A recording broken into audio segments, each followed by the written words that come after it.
Okay, so for those of you who just came in, the homework 2 is due today at 11 p.m. and the homework 3 you can already start working on. So the homework 3 is about the chapter 4, which is the final chapter that will be included in the midterm. So if you work on this homework 3 early, then this will also help you prepare for the midterm. And the midterm is only 2 weeks away from today, so it will be sitting at this class, and I'll have you. When the exam begins, I will ask you to sit exactly according to my random specification. So I will specify which seat you are supposed to take, and the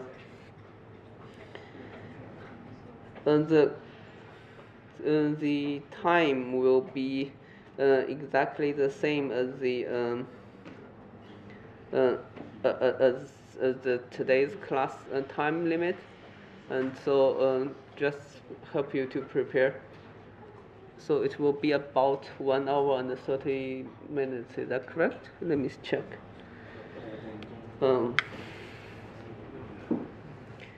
It will start on 4:30, and but you might need some time to go to your seat and prepare. So we will officially start at 4:35, and we will end the exam at 6:15. Okay.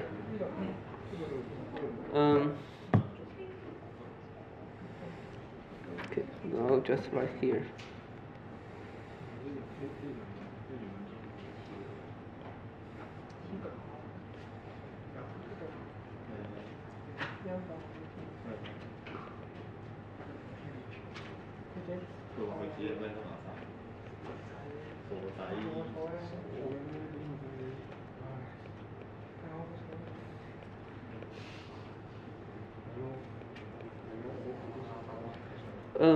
Some I also get asked how to derive the Laplacian in, say, spherical coordinate or in cylindrical coordinate without looking up the tables of the I gave you on lecture 1.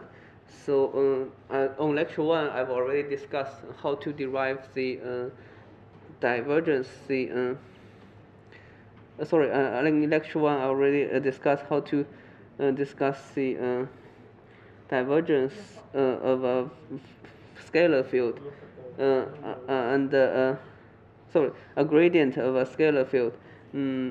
So, but that's only one part of the Laplacian. You also need the, how to derive the divergence of the vector field. So this part I'll try to give you a hint on how to derive this expression in a slightly easy way instead of going through the complicated vector transformations. So you can try to. So the idea of deriving the divergence term is actually we identify the line element, and actually we use the fundamental theorem to get the expression of del f, and here we also need to invoke another fundamental theorem, so the divergence theorem.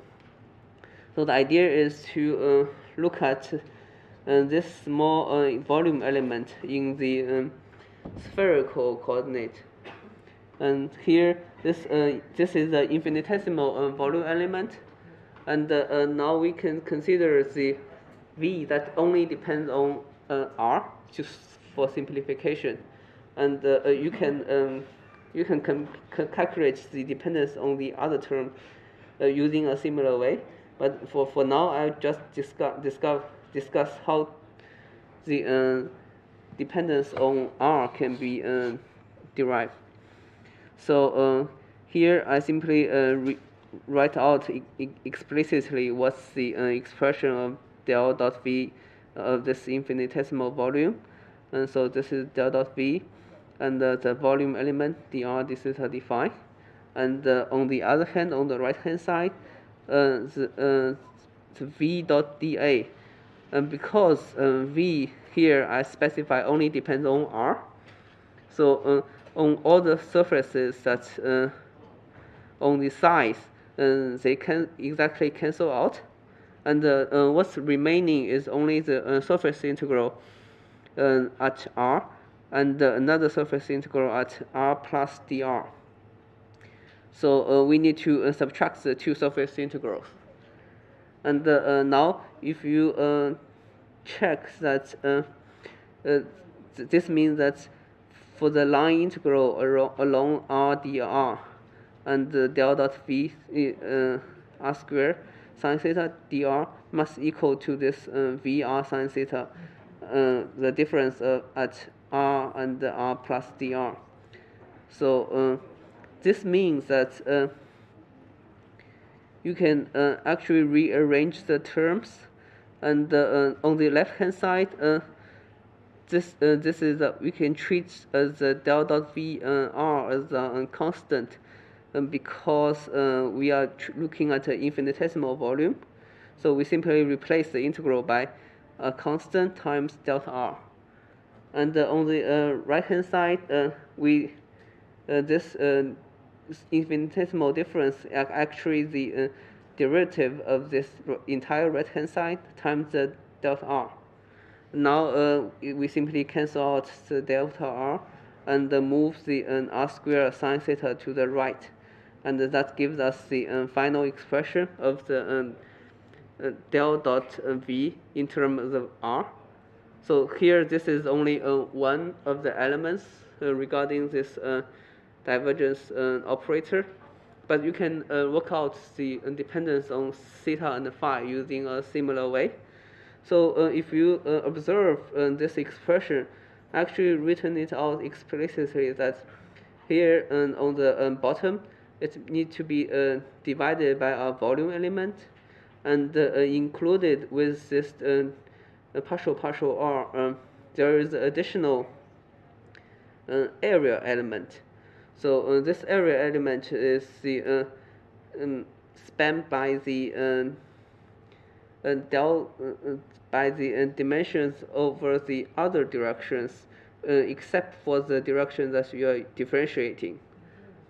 So what I mean is that here the area element is along the d theta and d phi, and the volume element is dr d theta d phi, and the integration that we are interested in is along dr. So this gives you some idea of how to write down quickly the divergence operator. So if you want the del dot v in the theta dependence, you can do the same thing, but replace this area element by the area element along the direction of dr and d phi, and then you sum of all three components, and that gives you this del dot v expression. And finally, if you combine this del dot v expression and replace this del v by this del f, and then that gives you the expression for the Laplacian.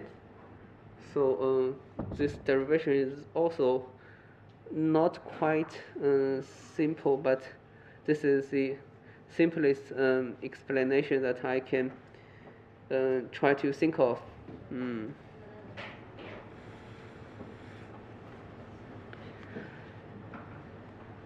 Okay, so in the last lecture we discussed the multiple expansion, and in the multiple expansion we calculate the far field of an object that's in order. So the lowest order is the monopole order, and that scale is the potential scale is 1 over r, and the second order is the dipole. And if we know exactly the dipole moment, and then we can calculate the potential of the far field by this expression nicely.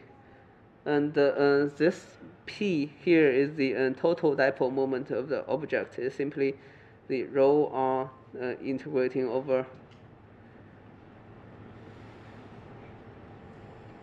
the entire space. And however, here what I'm claiming is that this far-field approximation of a physical dipole is also the exact potential of a perfect dipole. So the perfect dipole, I mean, is that instead of two, so a perfect dipole P can be defined as the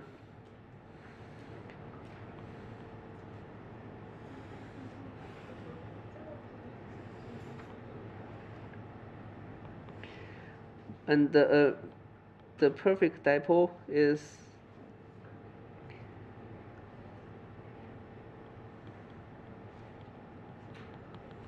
taking the limit of d goes to 0 of this P. And then for this perfect dipole, this expression is actually exact everywhere. So this is the power of a perfect dipole, and it will help us with the calculation, because this V dipole being exact everywhere is a more analytical form of the expression. And from the homework 1, question 3F, we also know that the electric field of a perfect dipole will be can be written down nicely in a compact form like this. So today we will talk about the electric fields in matters. So in the chapter 2 and 3, we discuss conductors where the electrons can move freely inside the conductor. And now materials, there are also a different kind where all the electrons are bounded. And instead of moving freely around, they are actually strongly localized by the atoms, by the core of an atom, and they cannot be far away from this nuclear core. And so if you put a neutral atom in the electric field, the electron will not fly away. But can you try to think of what would exactly happen if you put a neutral atom in the E field? Yes. So what it does is it will be polarized, and it means that, or say that this is the initial atomic cloud distribution. If you apply an E field, the atom will be polarized, and the cloud will be stretched, maybe in a way like this, and you can see that.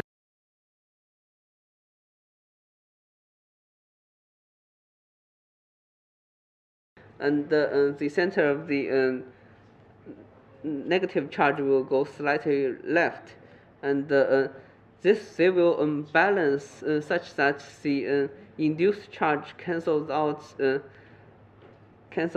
not exactly cancels out maybe, but goes against the electric field. And so this will induce very tiny dipole moment, and this induced dipole moment is called also called P, and this P is actually in the weak field limit proportional to this electric field.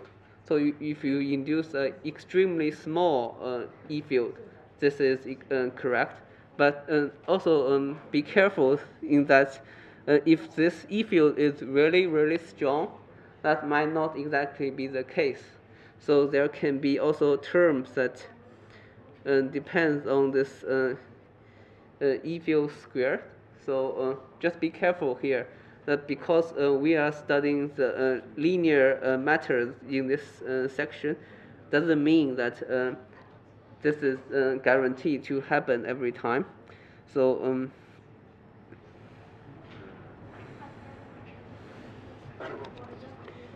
and you can also have kind of idea that this how far the atom can be stretched is really depends on the exact species. So for hydrogen atoms and for cesium atoms, so they both have one outermost electron, but the cesium atoms might be having a larger atomic cloud compared to the hydrogen atom. So you can kind of imagine that for cesium atoms, the cloud will be stretched more and compared to the hydrogen. So they are all alkaline atoms, and so this alpha, the polarizability for the cesium is larger than the polarizability than the hydrogen. And you can also try to look up the other polarizabilities. So the general trend of going down the periodic table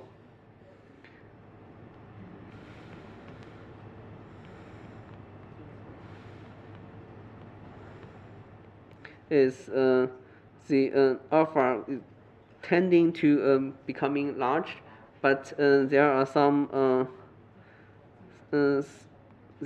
violations when this atomic cloud is more here.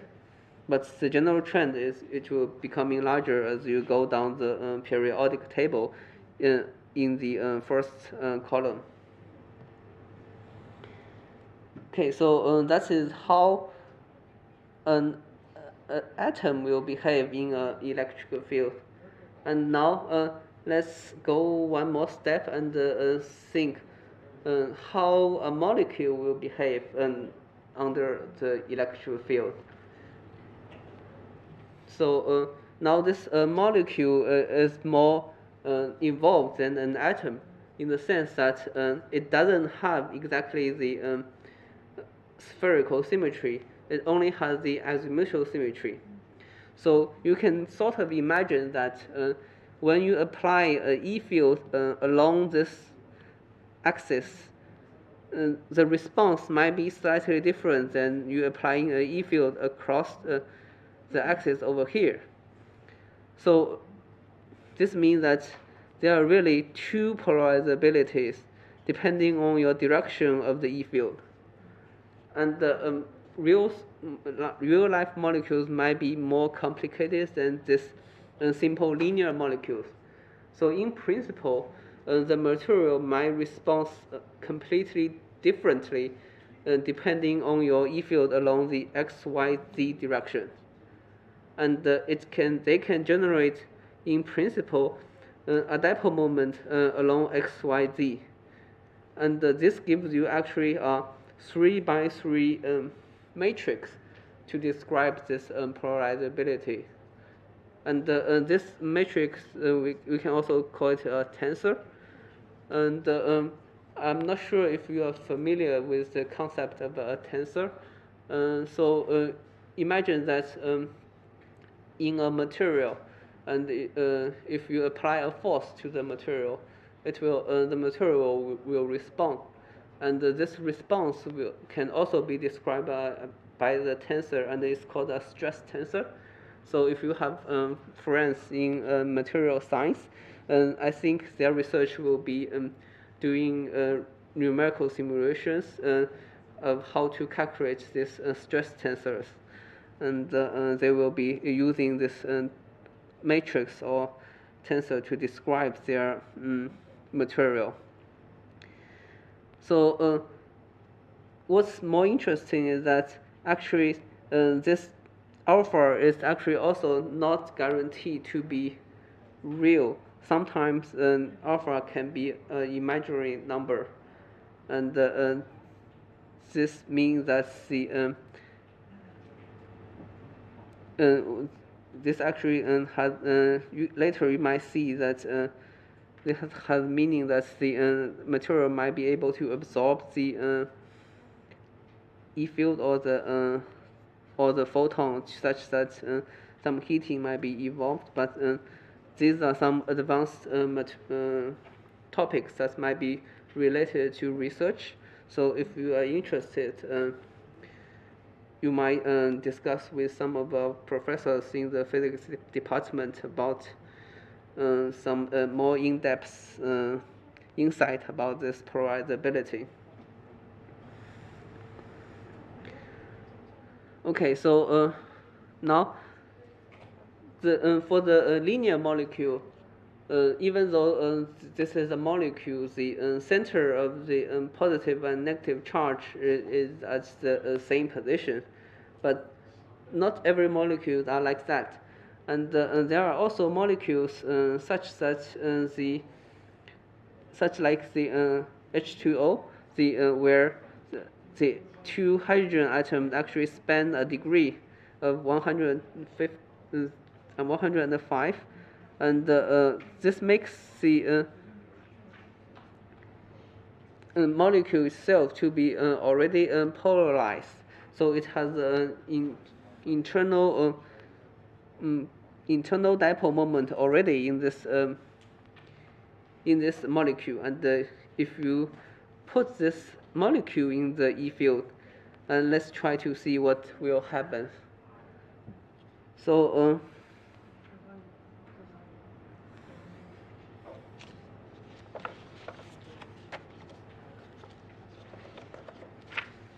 so if we calculate the force, and we can simplify this molecule by simply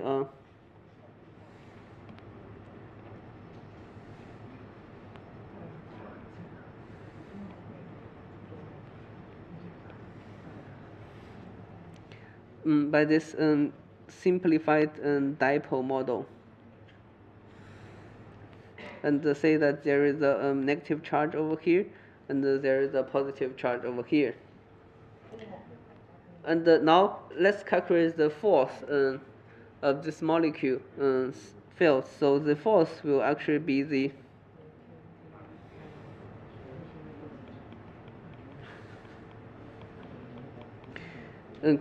be cancelled if we think this molecule is small enough and the variation of the E field is 0, and then this means that the total force of the molecule felt in the E field is 0, but does it mean that it doesn't move?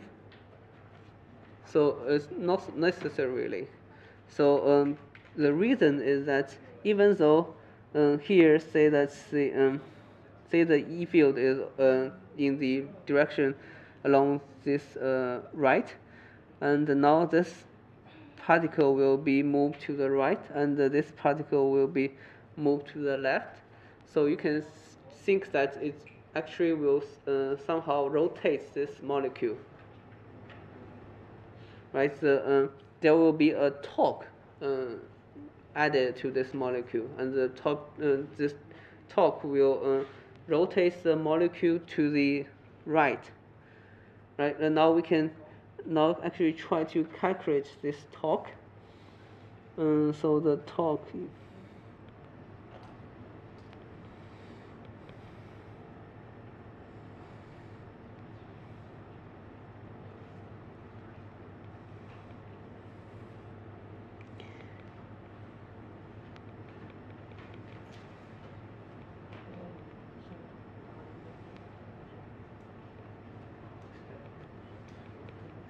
So the torque is simply an R cross F, and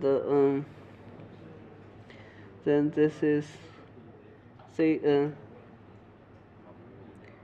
remember that when we are discussing torque, we need to define the axis of the rotation, and this is important. So here the natural definition of a rotation axis is within the center of this axis. So here the D plus R plus will simply be half of this d vector. So the d vector is the separation vector between this minus q and plus q.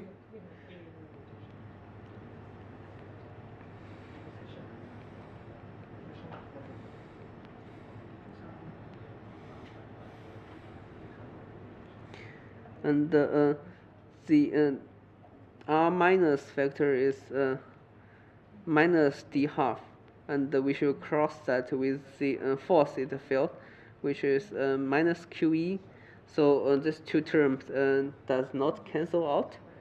So this gives us qd cross e, and the qd is defined as the dipole moment. So you see that the torque dipole field in the external E field, they are actually P cross E. So it's pretty simple. And now this discussion is under the assumption that the E field has no variation, and if in reality the E field is non-uniform, and then this means that in this case, the plus and the minus force does not exactly cancel. And if you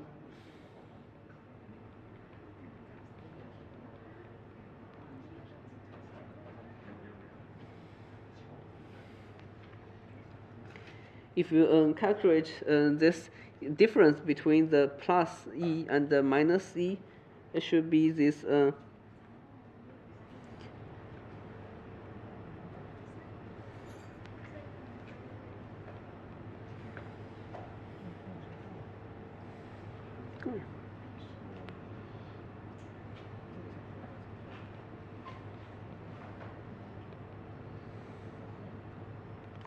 the Q times the delta E, where this delta E should be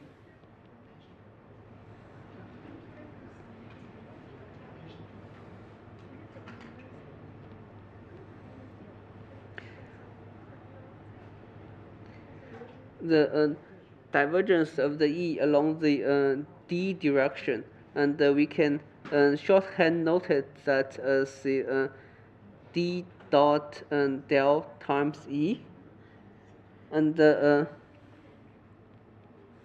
now if we plug this in, actually the D and the Q actually combine together, and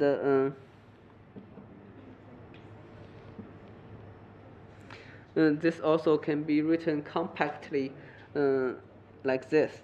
So this expression we need to pay attention is that how should we understand this expression, right? So in the 3D Cartesian coordinates, this can be, if you have a doubt of understanding this expression, you can simply write down in component forms. And so in 3D, this means simply px dot partial x applying on E. So and y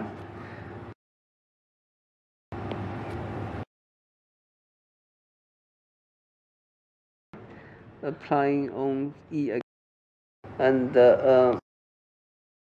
pz partial z applying on this E field.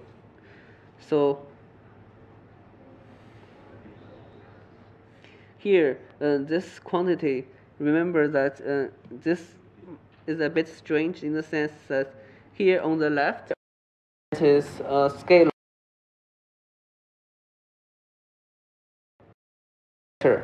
So it's in reality,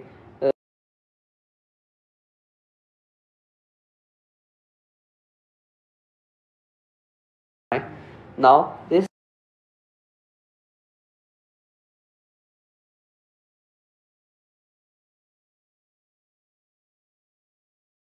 in 9 terms, where these 9 terms are separated into x, y, z components, and each component has 3 terms.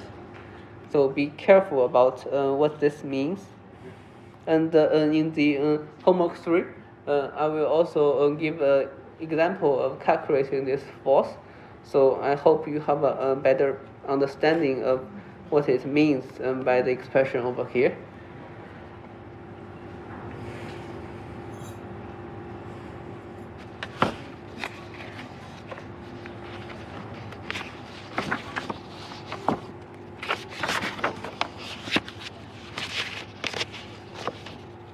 Okay, so now let's go to the next topic. So we previously we discussed how an atom will behave in the electric field. We also described how a molecule will respond in an electric field. So for an atom, it will develop a dipole moment because the atom will be stretched along this E field, right? And for a molecule, if it has a dipole moment, then this molecule will rotate, and it will try to also align with the electric field. So these two mechanisms both tells us that the electric field will cause polarization along this E field. And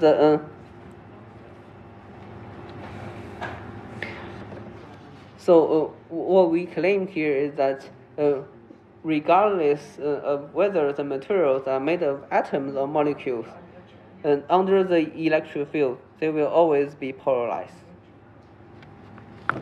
And now this polarized dipole moment is the little p. And if we can, for a bulk material, we can define a dipole moment per unit volume of the capital P. And this is a vector field. And this field